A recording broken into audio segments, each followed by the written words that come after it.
London, 1848. The season had only just begun, but already whispers filled the ballrooms and drawing rooms of the city. They spoke not of dazzling gowns or promising matches, but of disgrace. The name on everyone's lips was Clara Ashford, the governor's daughter. Once admired for her charm and beauty, Clara now bore the cruel weight of scandal after her father's ruin.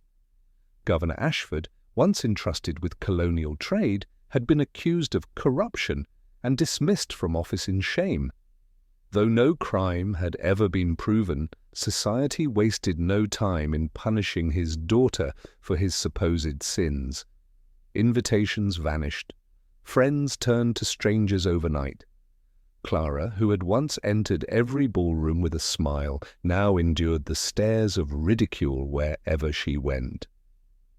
On this night, she stood near the edge of Lady Hawthorne's grand hall, her gown modest compared to the glittering silks around her.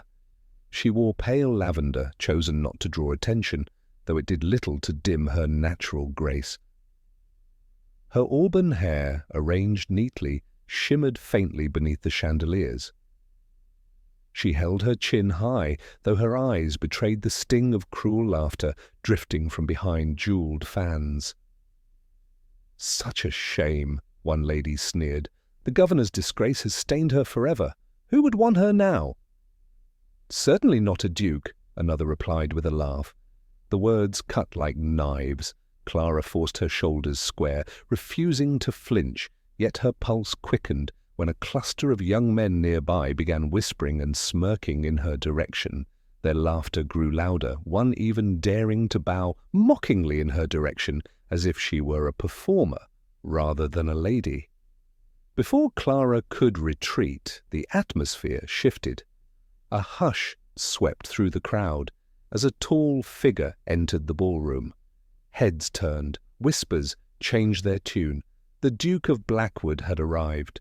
Alexander Blackwood was the most eligible duke in London, wealthy, powerful, and commanding in every sense. At 32, his reputation for cold detachment and unshakable pride kept suitors and rivals alike at a distance. He was a man society admired but never dared to approach lightly. Tonight, in his black coat with a silver waistcoat, his very presence seemed to dominate the gilded hall. Clara tried to remain still, praying he would not notice her humiliation, but the mocking laughter reached his ears. His eyes, sharp and dark, swept the room and settled on her. The young men who had ridiculed her faltered as the Duke approached with steady, deliberate steps. Silence spread like fire. Clara's heart pounded as he stopped before her, towering yet calm, his gaze locking onto hers. "Lady Clara," he said, his voice low, but carrying easily in the stillness. "Would you grant me this dance?" Gasps rippled through the ballroom. The Duke of Blackwood had spoken her name, chosen her. Clara's lips parted, unable to form words. For a breathless moment, she wondered if it was some cruel jest. But the sincerity in his eyes burned away all doubt. Slowly, with trembling fingers, she placed her hand in his. The Duke's grip was firm, protective. He led her onto the dance floor, the music beginning anew, though all eyes remained fixed upon them. Clara's lavender skirts swirled as they moved in perfect time, the Duke guiding her with an ease that silenced every whisper. "You need not fear them," he murmured, his gaze never leaving hers. "Let them talk. I do not." Clara swallowed hard. "But why? You know what they say of me." His jaw tightened.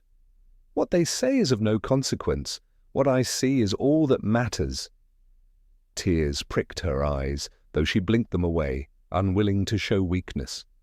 Around them the crowd buzzed with astonishment, Lady Hawthorne nearly fainting at the spectacle. The Duke of Blackwood, most desired, most admired, had publicly chosen the disgraced governor's daughter as his partner. When the dance ended, applause erupted, though many clapped only to mask their shock. The Duke bowed to Clara, then offered his arm once more. She took it, still stunned. In that moment she understood that her life had changed forever. For the first time since her father's fall, Clara felt the weight of shame lift. Yet beneath her gratitude stirred a question that burned brighter than the chandeliers. Why had the Duke chosen her? The days following Lady Hawthorne's ball were nothing short of explosive. Clara Ashford's name, once whispered with disdain, now dominated every conversation in London's drawing rooms. Invitations which had all but vanished after her father's disgrace suddenly returned, though each one dripped with curiosity rather than kindness. Everyone longed to see the woman the Duke of Blackwood had dared to claim in full view of society. Clara accepted few, preferring the safety of her modest townhouse, yet even there she could not escape the stir her dance had caused. Neighbours lingered too long at their windows when her carriage departed. Servants whispered behind closed doors.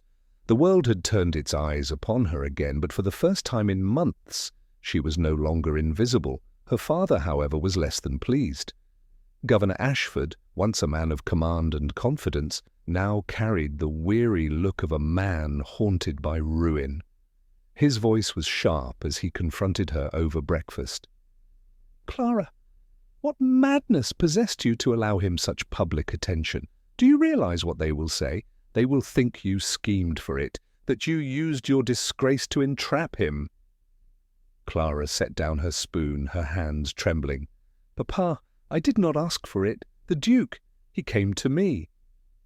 The governor's eyes softened with regret, but hardened again quickly.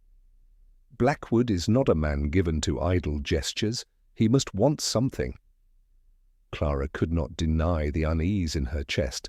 Alexander Blackwood was a mystery, his motives unreadable. Still she could not forget the steadiness of his hand, the certainty of his voice. Her doubts deepened when only days later a letter arrived, an invitation written in his bold, precise script. "Lady Clara Ashford," it read. "Your company is requested at Blackwood Manor this Saturday for a private luncheon. Yours faithfully, Alexander, Duke of Blackwood." Her father warned against it, but Clara's heart urged her otherwise. She could not ignore the man who had shifted her entire world with a single declaration. Blackwood Manor loomed on the edge of the city, an imposing structure of grey stone and ivy. When Clara arrived, the grandeur of its halls stunned her. Oil portraits of stern ancestors, vaulted ceilings lit by glittering chandeliers, the faint scent of polished wood and roses. She was received not by servants alone, but by the Duke himself. "Lady Clara," he greeted, bowing slightly, his expression unreadable. "Thank you for accepting my invitation." "I could hardly refuse," Clara admitted, her voice steadier than she felt. The luncheon was intimate, set in a sunlit conservatory filled with orchids and roses. The Duke spoke little of himself, instead asking her about her life, her interests, her thoughts on literature, even her childhood memories.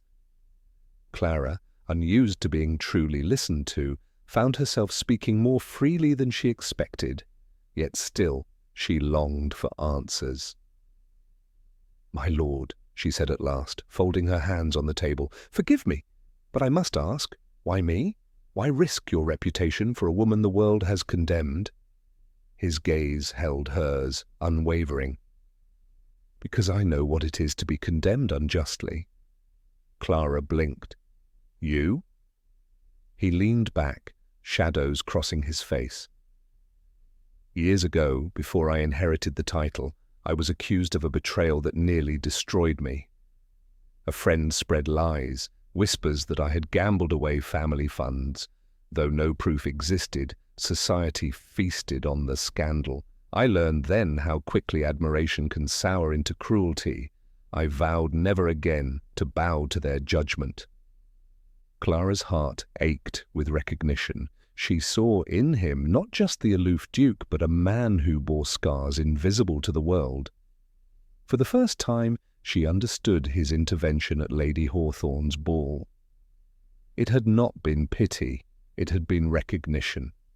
Their moment of connection was cut short by the arrival of Lady Beatrice Montrose, a neighbour of the Duke and one of society's most calculating hostesses.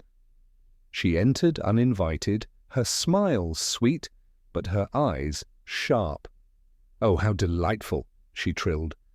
"The Duke entertaining the governor's daughter? Why, London will be beside itself when they hear of this." Clara stiffened. Lady Beatrice's presence was no accident. She had come to witness, to gossip, to twist the story into poison. The Duke rose to his full height, his voice steel. "Lady Beatrice, should you repeat anything of this luncheon, know that I will take it as a personal insult. Do you understand?" Her smile faltered, though she curtsied. "Of course, Your Grace." Clara watched in awe. Few men dared stand so openly against society's vipers, and yet Alexander Blackwood did so without hesitation. As Clara departed Blackwood Manor that afternoon, her heart was torn between fear and a fragile, budding hope. Society would not take kindly to this alliance. Enemies circled like hawks, but perhaps, just perhaps, she was not as alone as she had once believed.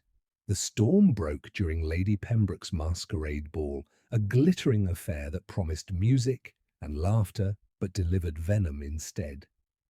Clara had not wanted to attend.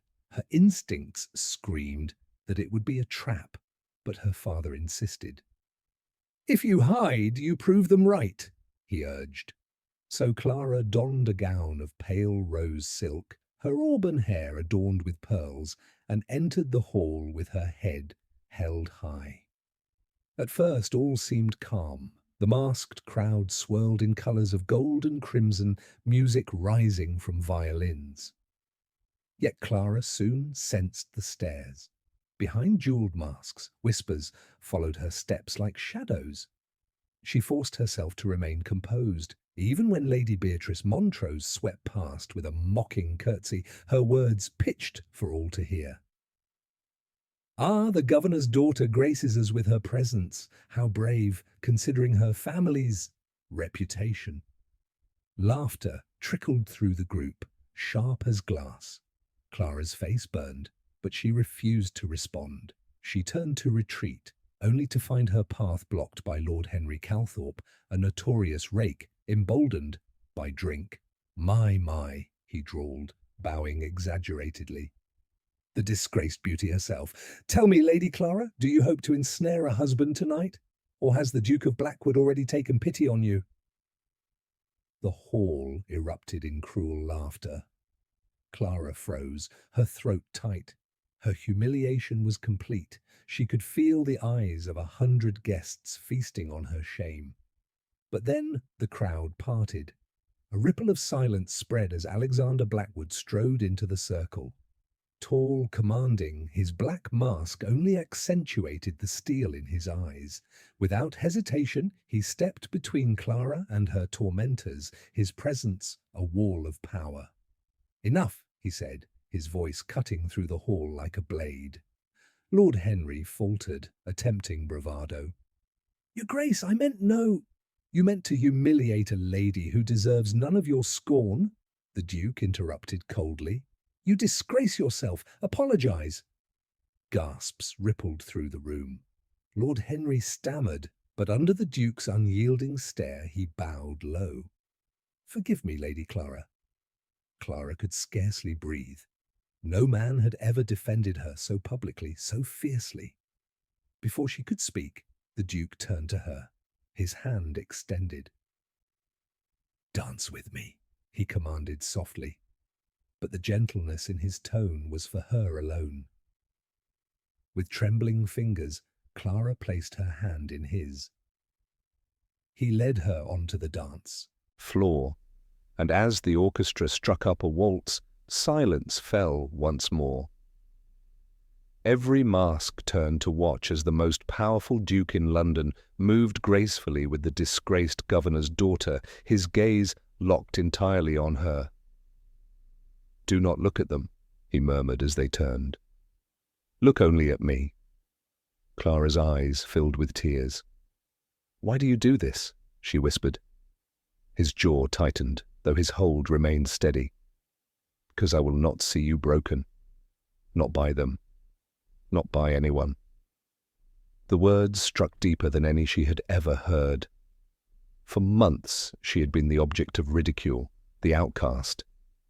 Yet here was Alexander Blackwood, shielding her not with secrecy but with defiance. When the dance ended, applause rang through the hall, hesitant at first, then thunderous. Some clapped to mask their envy, others out of genuine awe. The Duke bowed to Clara, then spoke loud enough for all to hear. Let it be known, he declared, that any insult to Lady Clara Ashford shall be taken as an insult to me personally. The room fell silent. The statement was not merely gallantry, it was protection, a shield of iron placed around her name. Lady Beatrice's painted smile faltered, her fan snapping shut with a sharp crack. Lord Henry slunk away, his bravado shattered. Clara's chest heaved as the Duke escorted her from the floor. You should not have risked so much, she whispered, still reeling. His expression softened, the mask unable to hide the fire in his eyes. Clara, you must understand, this is no risk to me. I have already made my choice. Her breath caught. She wanted to believe him, yet the weight of doubt pressed hard. Could it truly be that the most eligible duke in London meant these words? Or was she still a pawn in a game she did not understand? Yet as his hand covered hers with steady warmth, Clara felt a truth stirred deep within her. Whatever storms lay ahead, she was no longer facing them alone. The aftermath of Lady Pembroke's ball sent London into a frenzy. The Duke's declaration that any insult to Clara would be treated as an insult to him had shocked the ton to its core. Some whispered that he was mad, others that he was ensnared, but most simply could not fathom why a man of his power would tether himself to a woman marked by disgrace. For Clara, the days that followed were both terrifying and exhilarating. Wherever she went, she felt the shift in the air. People still whispered, but now with caution. Many bowed lower than before, masking their curiosity with politeness. Yet she knew the claws of society were not dulled, only sheathed. One evening, as she walked the candlelit corridors of Blackwood Manor, Alexander found her gazing out a tall window at the storm-swept gardens. His footsteps echoed on the marble floor, but it was the quiet in his voice that made her heart still. "You doubt me," he said simply. Clara turned, startled. I fear what your world will do to us." "To you?" His eyes softened. "Clara, do you think I care for their approval? Let me tell you something few know. When my father died, they said I was too reckless to inherit, that I would squander everything. Yet I stand here now, stronger than they ever wished me to be. Do you know why?" She shook her head, breath caught. "Because I learned that the only judgment that matters is one's own, and the judgment of the one you choose to stand beside." He stepped closer, lowering his voice. "I have chosen you." Her lips parted, but no words came. His hand rose, brushing lightly against her cheek, steady and unflinching. The sincerity in his gaze burned away the last of her doubts. Still, their union could not remain a quiet understanding. If he meant his words, he would have to prove them before the world. That chance came sooner than expected. Days later, at the Duke of Norfolk's midsummer banquet, the grand hall was filled with London's most powerful families. Clara entered on Alexander's arm, her gown of deep sapphire silk shimmering under the chandeliers. Gasps rippled through the room. Though she had walked beside him before, tonight was different. Tonight there was purpose in every step. Whispers swirled like smoke. "Surely this is temporary," one voice hissed. "A whim. He'll cast her aside." Alexander heard them all, and at the height of the banquet, as the orchestra paused between sets, he led Clara to the center of the room. "My lords, ladies," he began, his voice resonant, commanding silence. "For too long, this woman has been slandered, mocked, and cast aside by those who fancy themselves arbiters of worth. I will hear it no more." Clara's heart thundered. He turned to her, took her trembling hand in his, and went down on one knee. Gasps swept the hall like a gale, the most powerful duke in London, kneeling. "Clara Ashford," he said, his gaze never wavering, "you are not defined by scandal, nor by your father's fall. You are defined by your strength, your grace, and the truth of your heart. And it is that heart I ask for now. Will you be my wife?" The hall erupted. Some gasped in horror, others in awe, but none could deny the spectacle. Clara felt the weight of 100 stares, yet in that moment they meant nothing. All she saw was Alexander, unflinching, resolute, his devotion laid bare before the world. Tears glistened in her eyes as she whispered, "Yes." The Duke rose, sealing his vow not with a polite bow, but with a kiss upon her hand, so tender, so reverent, that even his enemies could not scoff. The crowd, stunned into silence, could only watch as the scandal they had tried to bury blossomed into a love story greater than any of them had dared imagine. For Clara, it was not merely a proposal. It was redemption. From the ashes of disgrace she had risen, not alone, but with the man who saw her worth when all others turned away. And so the governor's disgraced daughter became the Duchess of Blackwood, not by pity or chance, but by the fierce love of a man who declared to the world, "She is mine." If this story touched your heart, imagine how many others would be captivated too. Don't forget to like, share, and subscribe for more breathtaking tales of love, betrayal, and redemption from the grand halls of Victorian romance. Your next favorite story is only one click away.